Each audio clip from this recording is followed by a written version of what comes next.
I hope you can see my slide. Victor, can you see Yes, my sir. slide? Yes. The slide is Okay, visible.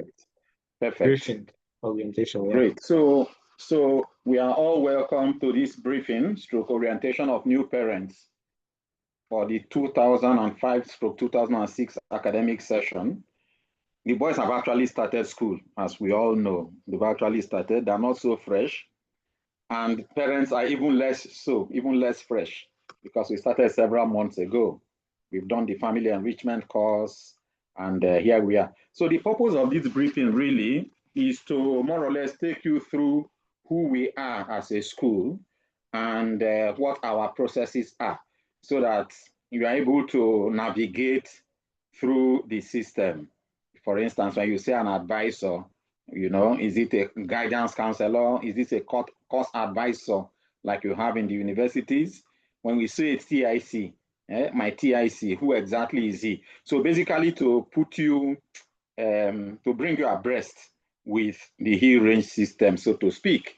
And also, of course, to take advantage of it, to take you through more or less the history, the philosophy of Hill Range Secondary School. So this very first page already shows you something about our history. This was how we started, with only 16 boys. These boys graduated just 3 years ago, and they're all in the university already. In fact, in a year or 2 years' time, a few of them will begin to graduate from the university. So this picture is very iconic because it shows how it all began, And this is the same set of boys. By the time they got to they got to SS3 and graduated. That was 3 years ago in 2023. They were already 26 boys because a few more joined along the way, with admit transfers into JS2 and SS1 only. So a few more boys joined them, and by the time they graduated, this was it. So it's interesting to see this picture, and then to see this picture, and then to see them graduating. So that's a way of saying we give thanks to God for the growth we have experienced over these years. Okay, so this is a kind of evolution of Hill Range. This serves two purposes. One, to show how the school has grown, but more importantly, to also keep an eye on the teacher-student ratio or student-teacher ratio, because that's very important. You can have a school of 2,000 students or 2,500 students or even more, and yet the care for the students in that school is top-notch because they have a good student-teacher ratio. What is the ideal?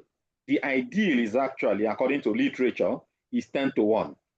10 teachers to 1 student, or rather 10 students to 1 teacher. So if you have a school of 1,000 students, you should have 100 teachers.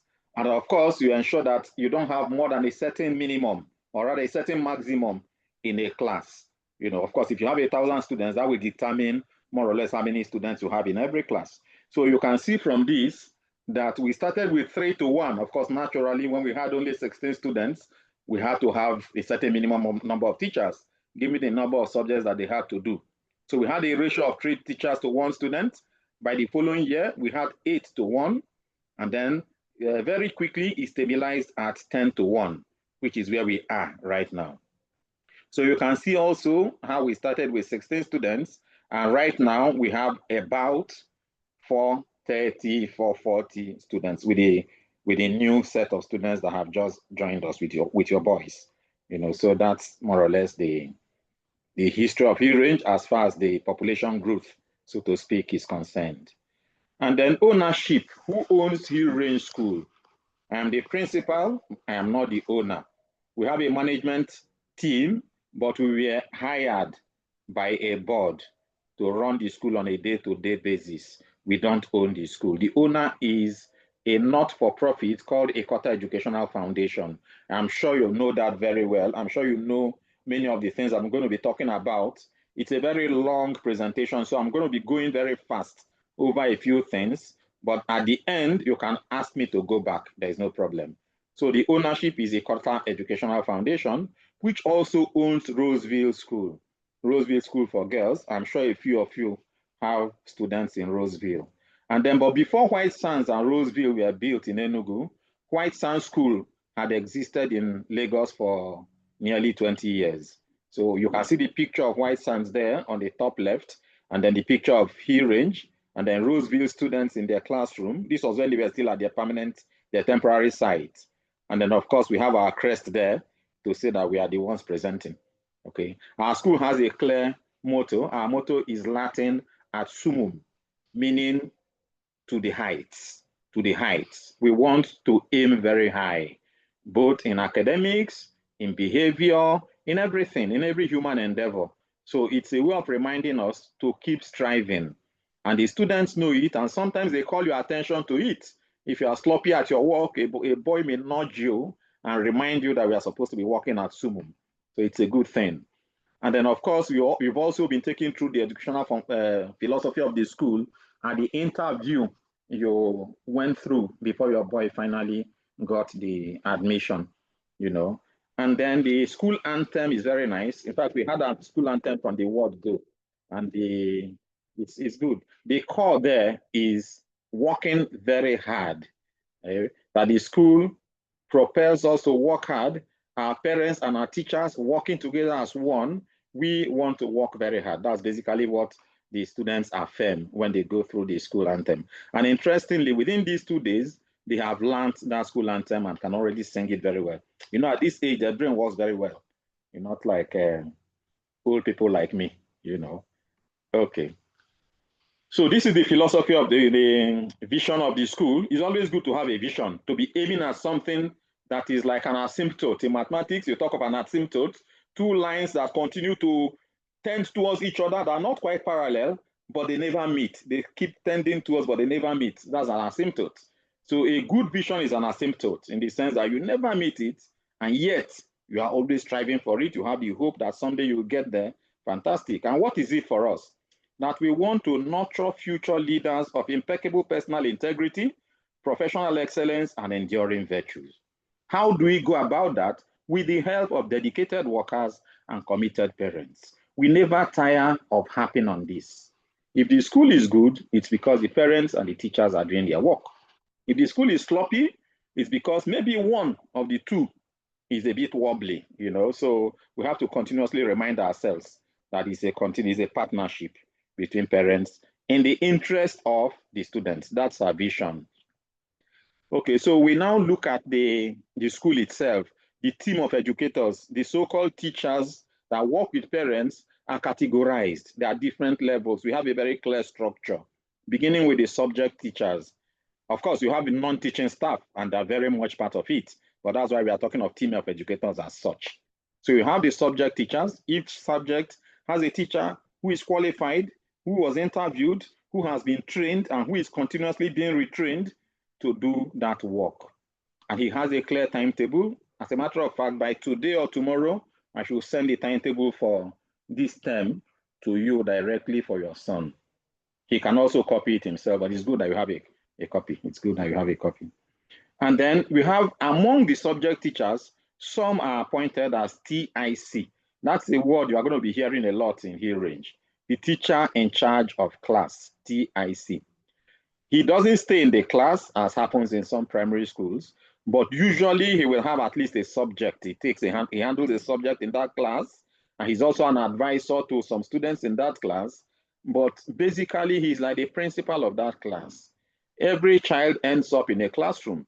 That is where he stays the whole day, where he spends most of the time, and he has to take care of that class. Somebody needs to guide them, to help them, to take care of the class. Somebody needs to take the attendance. Somebody needs to keep an eye on how the students are practicing the things they learn. Are they studious? You know, are they responsible? Do they do their class chores, and so on? So the TIC has a great task in educating the students in responsibility. And then you have the advisors. The advisors are specially appointed, they are specially trained, and each one has a number of students who he may not even teach, okay? That to whom he becomes like a confidant because he relates with him on an ongoing basis. And every other teacher that handles that student would naturally go to him if he has a concern, if he has something to say.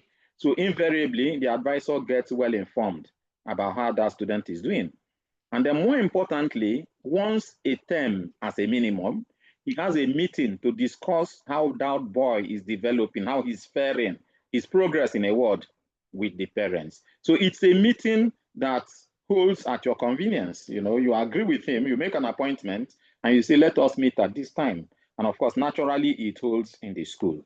I tell you, this is what makes our school tick, really, if I may say it, at the risk of sounding proud. It's a very, very important anchor. You know, students, parents working together. I mean, student parents and teachers working together.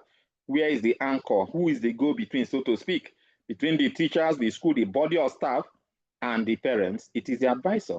The advisor is that one who you can trust, knows your son, understands him, empathizes with him. So it's a very crucial. And then, of course, you have the management of the school. Again, as I said earlier, appointed by the board to run the school on a day-to-day basis. The management hires staff, fires staff, trains the teachers, takes care of the students, disciplinary matters, organizes things, and so on. But of course, there are many things that the management cannot do. You know, so not all the buck stop with the management. There are 5 of them. So you have the principal, you have the director of studies, you have the director of administration, director of something is missing here. Director of formation. So I put director of formation.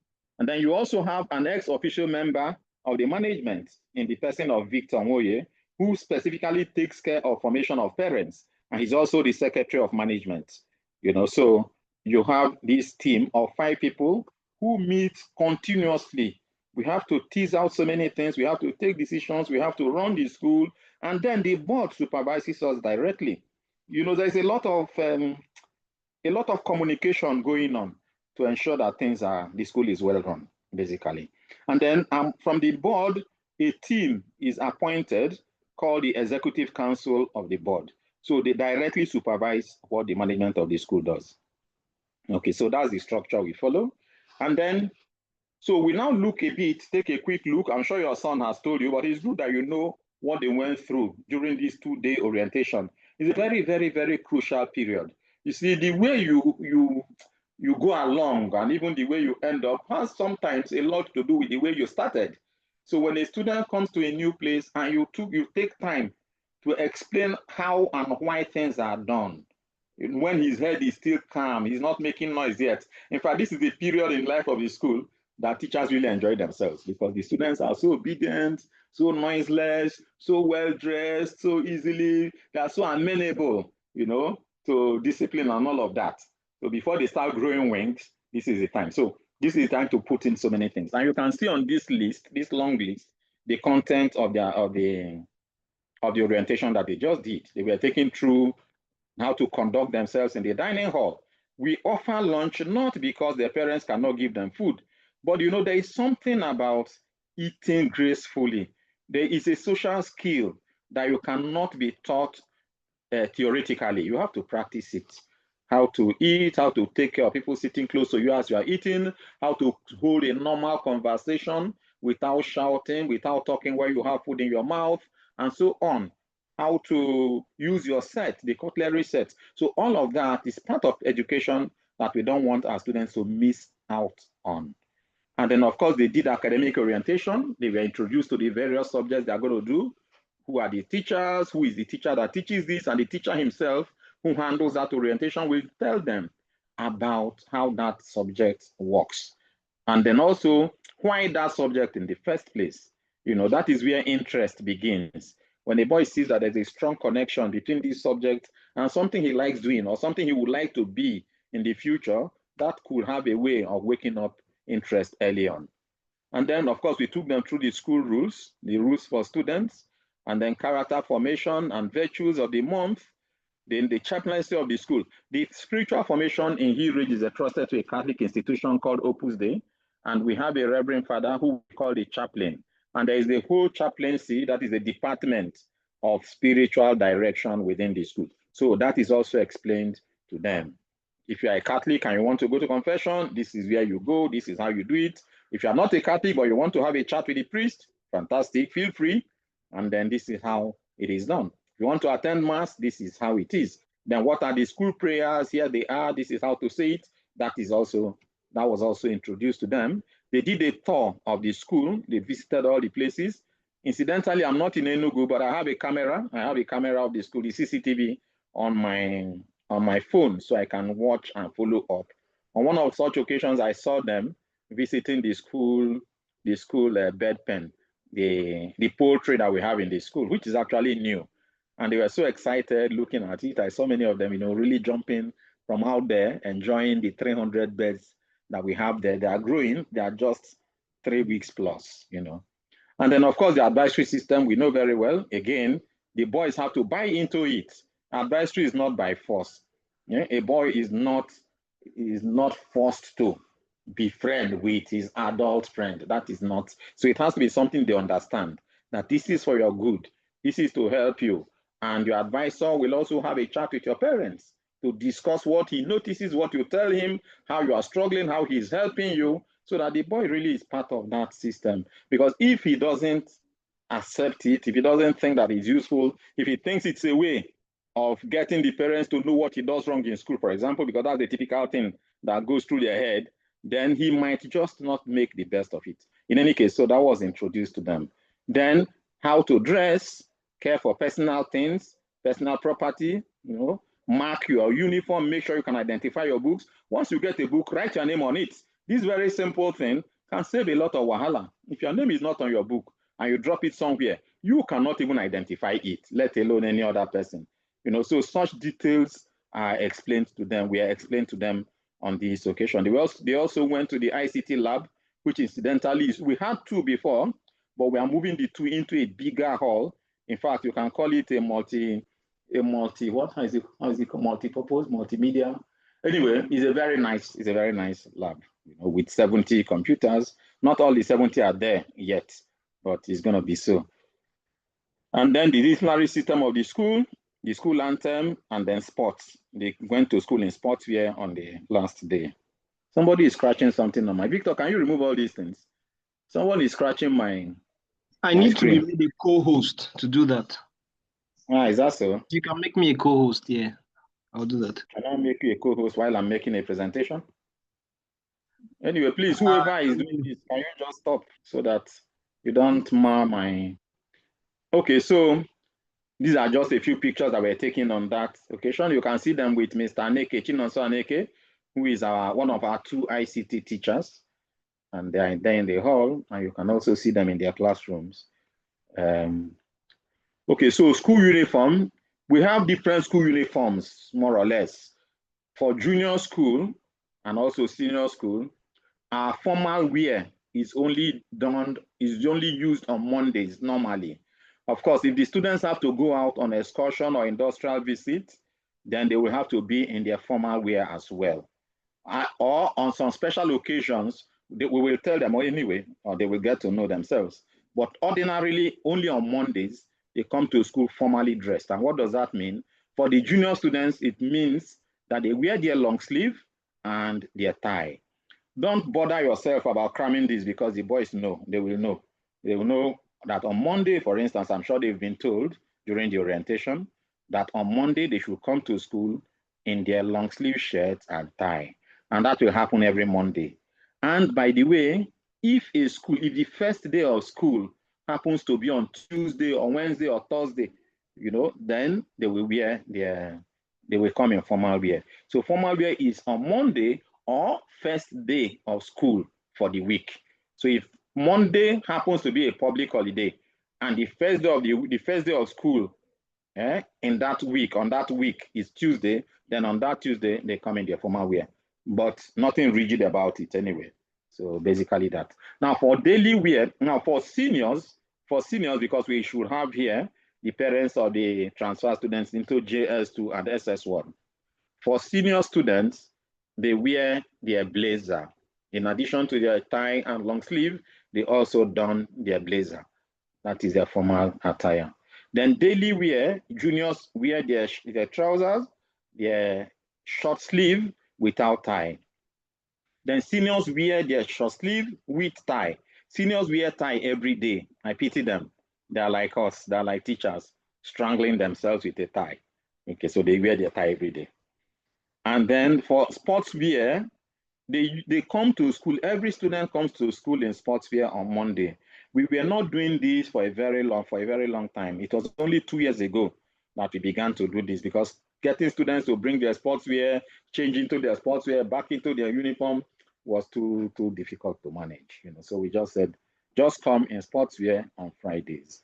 But then on the day that a class, this is junior students now, just 1 to 3, when they have PHE, practical, physical and health education practical, they know on their timetable, then on such a day, they should not come to the school in their sports wear, but they should bring it along. So when it is time for PHE practical, they just change and then go do it and return back into their normal school wear. Cardigan is optional, so is blazer. If a student decides to use cardigan because he's cold, or because some of them will tell you it is cool, they like it, okay, fine, they are free to use it. But it's important that they find a way of identifying it, because sometimes they think it's cool, then it gets hot, they remove it, and you have it all over the place. So 1 week, a boy will have lost his. If your boy still has his blazer at the end of this week, please give him a treat, because it is not easy. But the best way to ensure that doesn't happen, at least to make sure that if he loses it, we are able to find it and give it to him, is to have his name written, sewn on. Somewhere inside, there is this white strip that you have around the neck. Just write his name there in an indelible pen or something, or sew it on, better still. That's the only way, because they are all basically the same size. And then the shoes, we know very well, there should be school shoes, and the school shoes are worn every day.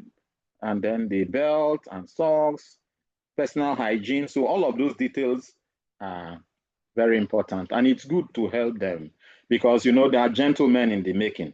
It's important that we take care of these details, and we ensure that very quickly it becomes part of who they are, their character. So list of subjects for junior school is what you have there on the screen, from mathematics all the way to music. We hear that there's a new curriculum, there's a new list of subjects. I have seen it here and there. And we are still trying to wrap our heads around it to see. But from what I have seen so far, there's really nothing there that we are not already doing. So sometimes they change the name, they call it, I don't know, digital technology or introduction to digital learning. We are doing everything there, So, of course, we will look at the scheme, we will look at the details of the curriculum. The teachers will take care of that. So no problem with what we are teaching, what we are already handling. If we have to make some adjustments, especially as far as the content of each of the subjects is concerned, we will do that. As a matter of fact, the 15 subjects you are looking at now is our own making, because in principle, there are only 10 subjects. For example, number 10, 11, and 12, that is basic science, basic technology, physical and health education, are just one subject called basic science and technology. So at the end of JS3, they're going to sit for basic science and technology as one subject, not these 3 subjects. But the truth is that the subject is so broad that if you want to do a good work of it, better employ 3 different teachers who are experts in these 3 different areas, and let them handle it as 3 different subjects. And the students have done the learning thoroughly, they can go write an exam called basic science and technology. The same thing happens with a number of the other subjects you have here, So for example, cultural and creative arts and music are one subject, So we could have 10 subjects, but we've chosen to have 5 for the purpose of doing a thorough job. Seniors have these set subjects. Now, seniors have up to 35 subjects. No school can do all. The important thing is what every student does.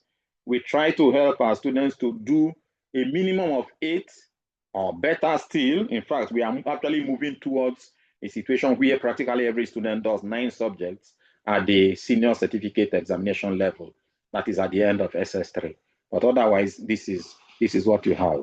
There are some that are core, which means that every student has to take all of them, the first 6 you have on the right. And then there are some that are electives. So you have technical drawing stroke ICT coding, you will choose one or the other. Chemistry stroke government, you choose one or the other. And the timetable ensures that if you are not in this subject, you will be in the other subject. So you may have your student in SS1A, another in SS1B, but they take some subjects together. Maybe the two of them take Christian religious knowledge. So come the time for Christian religious knowledge, they move to a class, another classroom where Christian religious knowledge takes place. Anyhow, we all went through this kind of thing in secondary school. Okay, so the content of academic activities is what you have here. Homework, projects, classes, personal study, which is very, very, very critical. That the student, let us start from JS1, shouldn't have less than 1.5 to 2 hours of personal study at home every day, from day one of the term to the last day. You see, if you do that, what happens is that the child quickly forms a habit. It becomes part of him. It becomes something he just does almost effortlessly. And what is more, his work does not pile up. And he's forming a rhythm. He's developing a study rhythm. So it's important to help them from the word go to realize that we are no longer in primary school and I need to go through what I'm taught in school. I need to read my textbook to open the topic that we are dealing with in school right now and go through it myself. It gives such confidence, and peace too, because when the exams come or tests begin to pour in, you are not frazzled. You take it in your stride, as it were. Yeah? And then a word on private teaching. Be careful with inundating your child with one teacher after another. Igbo teacher comes, he goes, and mathematics teacher comes, and science teacher comes. Remember that he has teachers in school. And I can assure you that practically all the subjects hold every day, punctually from beginning to end, 40 minutes, sometimes 80 minutes, because it's a double period. Although double periods happen more in senior school, so he's taught. Now, learning is not only a factor of teaching. There are other things involved. Learning is teaching plus personal study. So if instead of personal study, he's taught again by another person called private teacher, who may confuse him by using a different method, who may make him lazy by not allowing him to do his own thinking, by not allowing him to do the practice that the teacher expects him to do when he gives him assignments, then you may very well be making a mistake, I'm sorry to say. And then, of course, we have 3 exams at the end of every term. You have the first exam after 4 weeks. I will very shortly send you the detailed calendar for the term so that you see the dates when the CAT is coming out. And let me tell you one secret. Nothing changes from CAT 1 to exam. So if your child, for example, scores 85% in CAT 1, you can be sure that all things being equal, he will get 82, 83, 79, or 89 or 90. He will hover around that. Now, if your child scores 60% or 55% in CAT 1, there is work to do. There is work to do, And if that work is not done, he will bring you a result that says 50%, 55%, 62% at the end of the term. That is what will happen, So what it means is that the CAT already shows you see, everybody has his capacity, but we need to stretch ourselves. So if he shows you his CAT and it's not acceptable by the standard you expect of your child, do something about it. Have a talk with him. Look and review with him his study habits or his study plan and see how, maybe even have a chat with his advisor. The first CAT is 20% of the term. Second CAT, 20%. So by the time exam comes, he has already accumulated 40%. He has only exam, which is 60% to do. So it's very, very good that work begins from day one. And then promotion criteria for Hill Range is that a child must score an average of 50% in junior school. It is more stringent in senior school. So for junior school, average of 50%, but it must include mathematics. That is a general average, overall average, 50% minimum. And then he must not fail mathematics or English. So even if you score 80%, but you don't pass mathematics or English or both, you cannot be promoted. But you may be given a room to repeat those exams. You'll be given some time during the holidays, you'll come back and receive the ones you failed. And generally, you are not expected to fail it. You should work at it and get it. Okay. And then I think I should move on because there are so many things. So this is Mr. DK himself. This is our director of studies in class when he used to teach, so you can see him. This is basic. I put this picture here just to see you to show you the atmosphere in the class. The boys are well spaced out. The class is not so big that a boy can say, I cannot see the ball because I sit at the back. There's nothing like that, really. Wherever you sit, you should be able to see the ball. So if a boy has such a complaint, it might suggest that he has issues with his sight. You may want to do an eyes test or whatever to check whether he has a short sight or something. Okay. Integral formation, I think we have gone through this a lot during the family enrichment course. The different aspects of formation, nothing is left out. We take our studies seriously, we take morals seriously, we take spiritual life seriously. So with culture, so with social life, so with physical sports, physical and health education. So the whole idea is that we want our boys to be who God wants them to be by giving them every opportunity. Not everybody will shine in mathematics, but give each child the opportunity to discover his strength while striving to strengthen his weak areas. So that's our goal. Okay. Then character education, digging, a bit, drilling a bit deeper, training in virtues, the advisory system, the chaplaincy, all of these things are geared towards helping to build a strong character in the students. Even the class job, maybe a boy's job is to ensure that his class notice board is always neat and in order. It looks like a small thing, but to be able to do that every day, by the time a boy manages to do that, then he has formed a very good character, let's say, of orderliness, of constancy. So it's important, it's part of. And then if leadership training is also goes on, they elect among themselves in their class 5 people who are called class council members. They work with their TIC to ensure that the class is in order. And these 5 people who are, by the way, elected among themselves, they are trained, including having them come for a weekend camp in school. We have a dormitory in the school that can take 32 people, by the way. So during that period, they do a lot of leadership training to help them to lead their fellow students. This way, we're also preparing them to be good and fantastic leaders for Nigeria in the future, because we cannot continue with the mess that we are all going through on a daily basis. We need to churn out a good, strong, reliable set of leaders to lead this country aright. And then, of course, the disciplinary system is also part of it. Discipline is critical for character formation. So we have a very strong and robust disciplinary system where a boy is held to be responsible. If he falters, he responsibly takes what it takes. I mean, he's punished, in a word. He's either denied sports, he does some manual work, his parents may be invited, he may be, he may be suspended, he may be expelled. We've not really expelled anybody in the school, but it can come to it.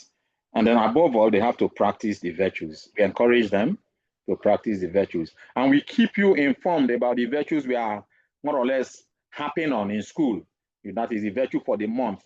We'll keep you informed. We send you a little write-up. Sometimes we even send a video so that whatever he's trying to do in school can also continue at home. And his siblings can also ride on. Why not ride along? If you are trying to live, let us say, hard work or honesty or diligence, or orderliness, then it's not only in hill range. You do it everywhere. And then that's why it's a virtue, because it's part of your personality. Okay, well, norms of conduct, I'm going to jump this. There is nothing much there.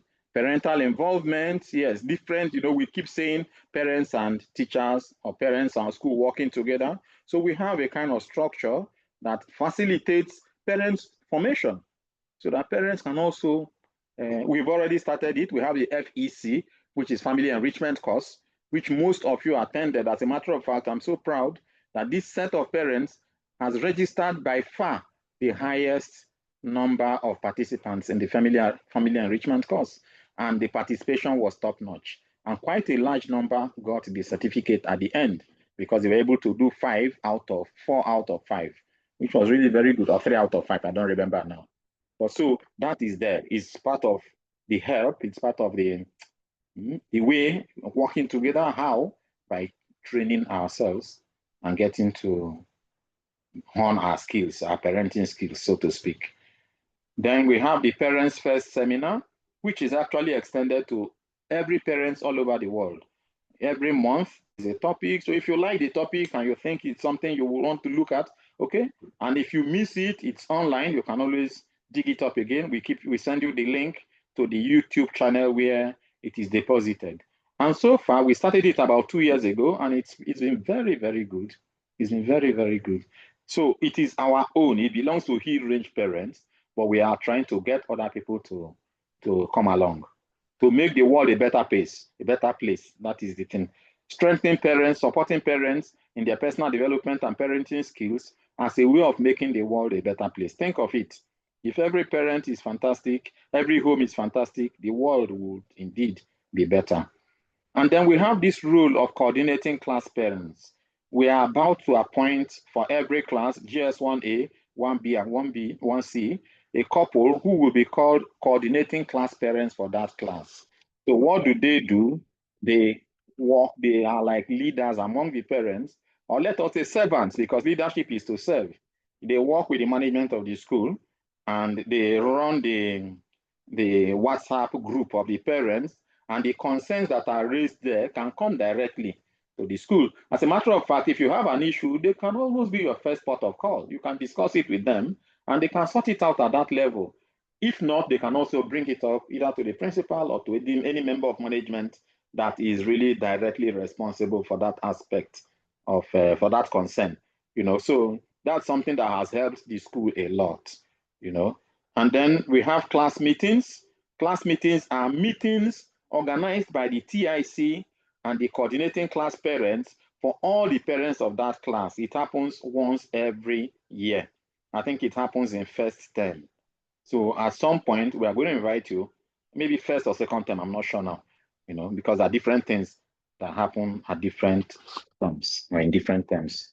Participation in other school events. So we have school events to which we invite parents or families, like our sports fiesta, inter-team athletics competition, family day, the Thanksgiving ceremony, the graduation ceremony. So these are different things, opportunities to also feel the tone, the atmosphere of the school, get to know one another.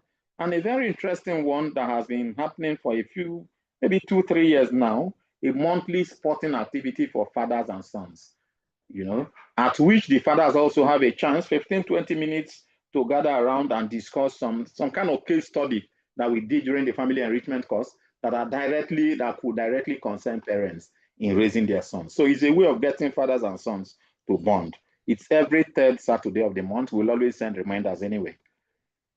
Okay, so this is a typical family enrichment for a advisory meeting. Father, son, that's Mr. Victor there, Mr. Victor Monye, who is also a member of management.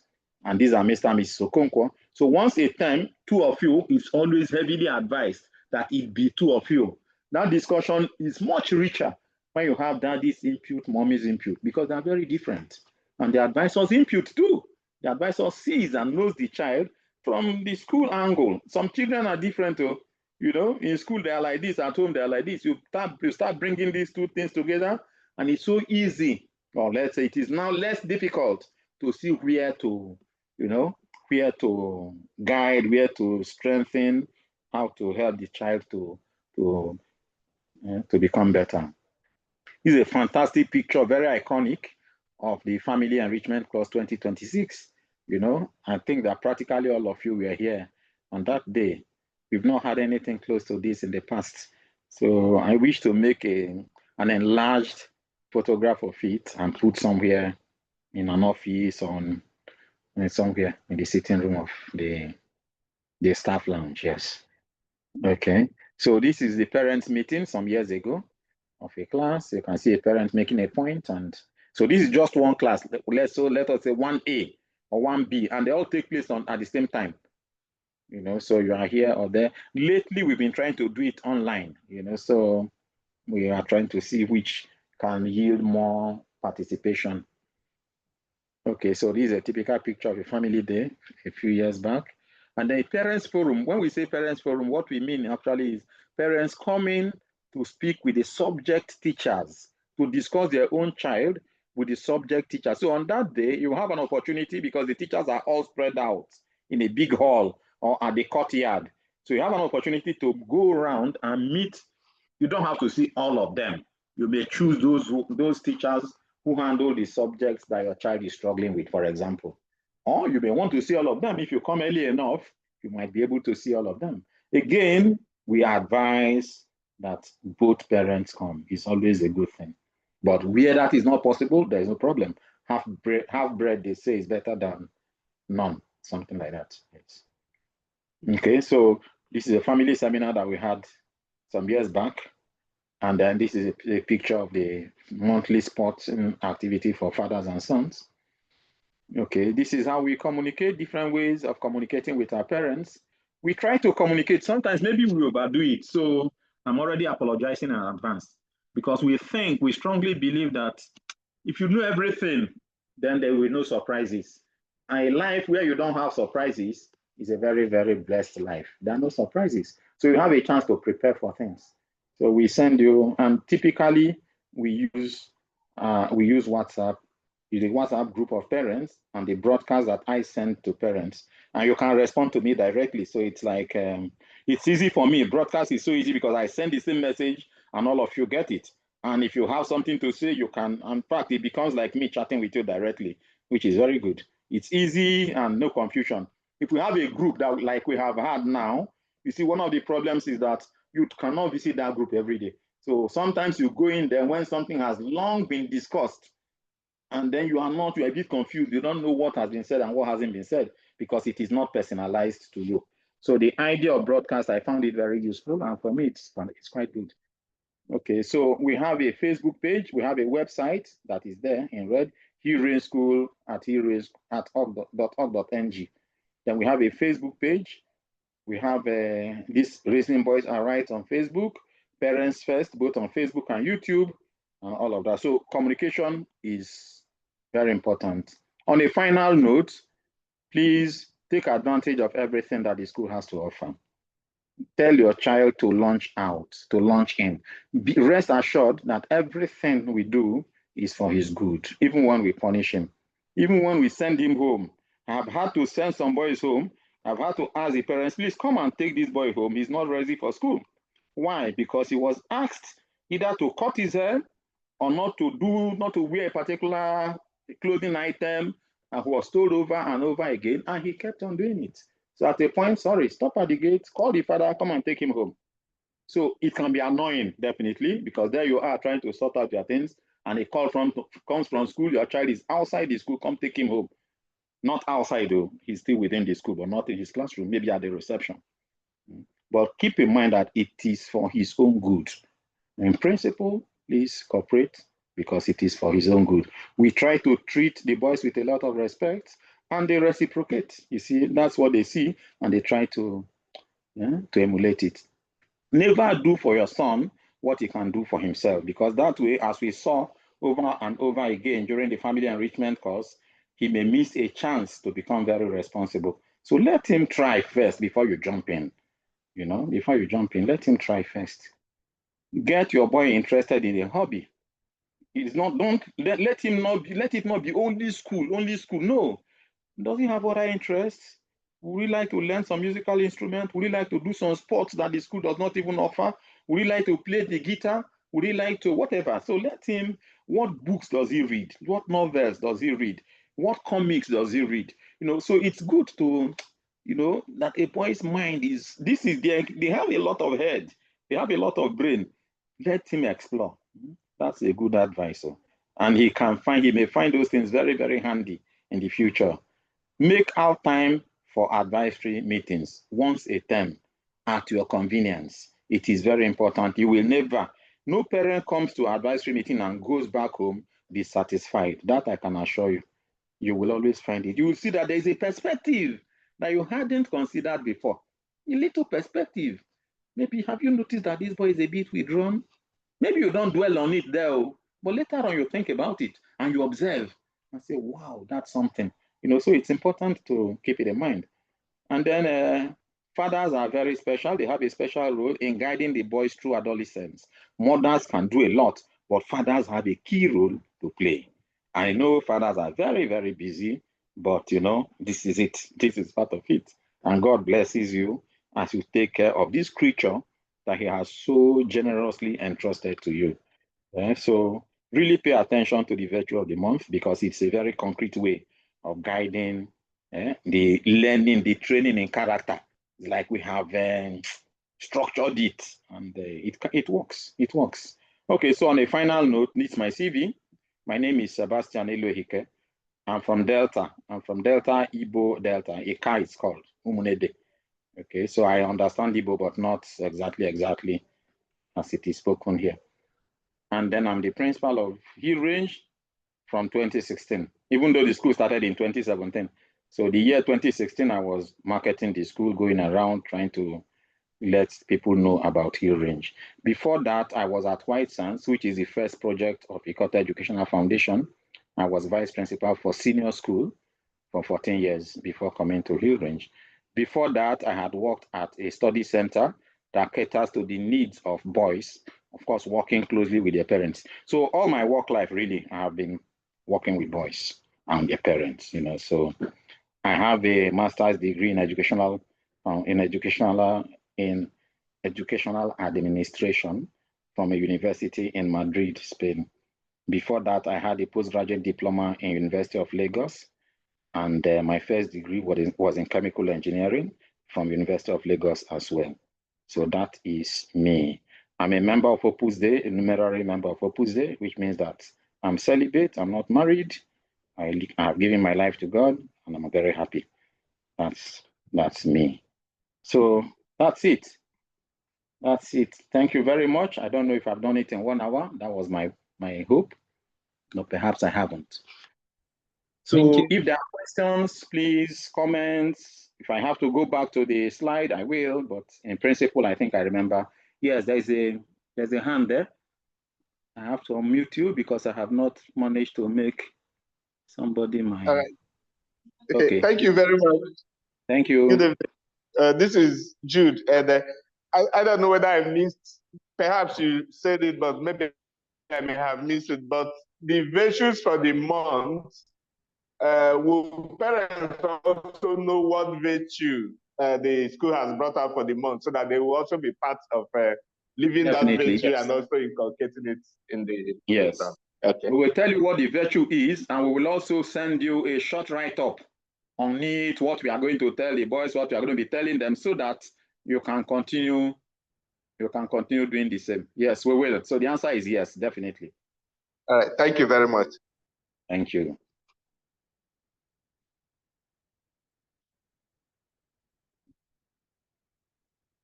Okay. No other comment or question? As a teacher, when you teach and there is no question, you are in trouble. Means you have not taught well. Okay. No, Bodo. How do I?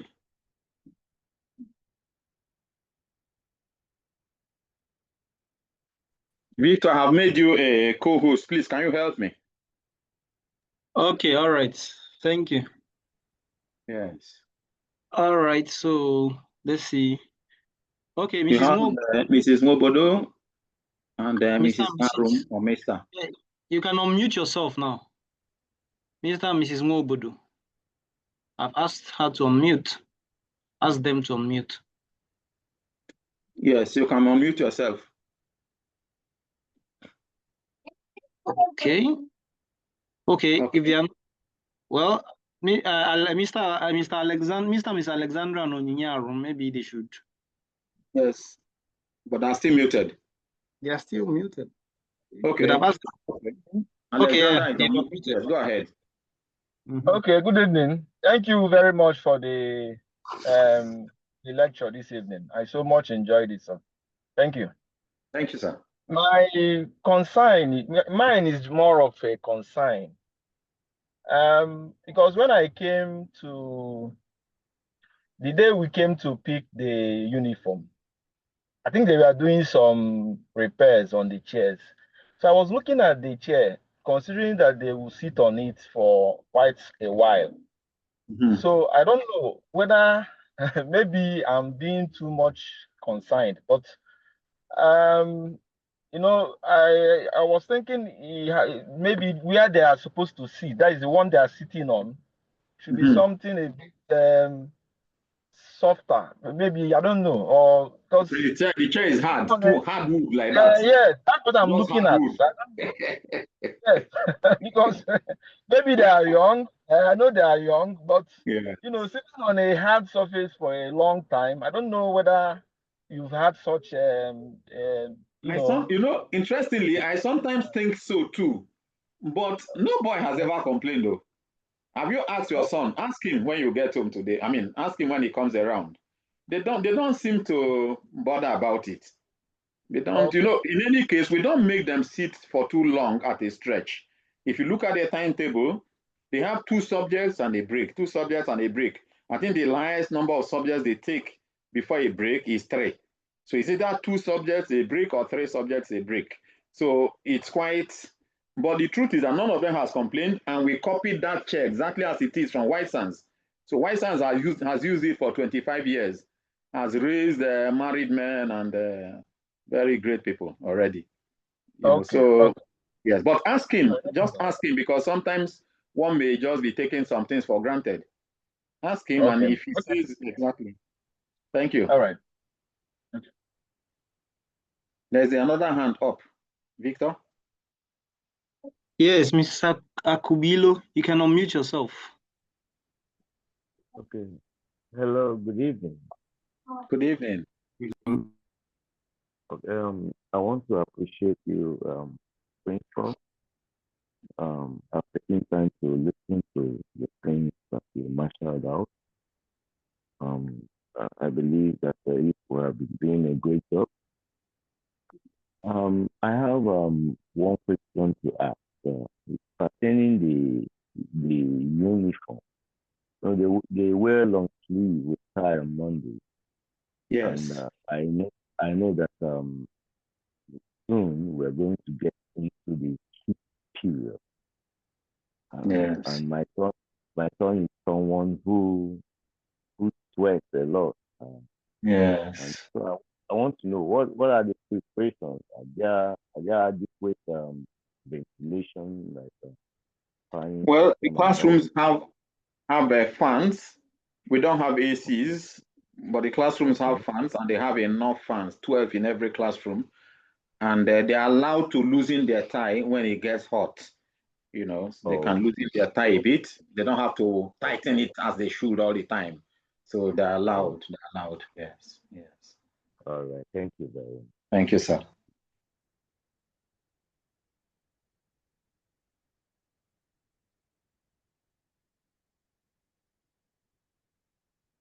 Okay. Okay. So it looks like there are no more questions. So, well, thank you very much. Thank you very much once again. Thank you for coming in large number. We have 65, 63 here. It's fantastic. And well, the work has just begun. It's a 6-year race or 6-lap race. And it's going to, by the grace of God, turn out very well. Okay, somebody trying to say something? Okay, no, that's quite okay. So thanks a lot. Thank you very much. Thank you. Thank you so much. Thank you. Thank you so much. Sorry, Thank you. sorry, I want to find out something. I've been trying to raise my hand, but Yes. can I go on? Go ahead. Yes. Okay. Sorry, I want to know, like the Roseville, they have this thing they call Canvas, where they normally send notes for students to copy ahead of time. So I don't know whether you have such. We have something equivalent called EduPage. We have something equivalent, but we try not to use it. We try not to overuse it. We prefer that the students copy their notes in class.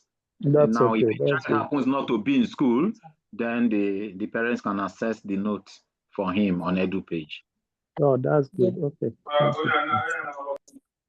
Thank you.